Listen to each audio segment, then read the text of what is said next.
วัสดีค่ะพบกับรถไถมือสองอีกเช่นเคยค่ะนัดแท็กเตอร์อำเภอวังสามหมอจังหวัดอุดรธานี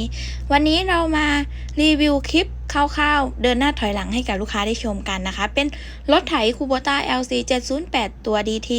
แต่ว่าทางร้านติดสติกเกอร์เป็น SP ค่ะรถคันนี้เราเช็คเก็บงานปรับสภาพให้แล้วเรียบร้อยยางหน้าใหม่1คู่ยางหลัง 80-90% ค่ะแล้วเปิดขายราคาอยู่ที่379,000 บาทลูกค้าท่านใดสนใจก็ติดต่อสอบถามมาได้ที่ 0633130447 และอีกเบอร์โทรค่ะ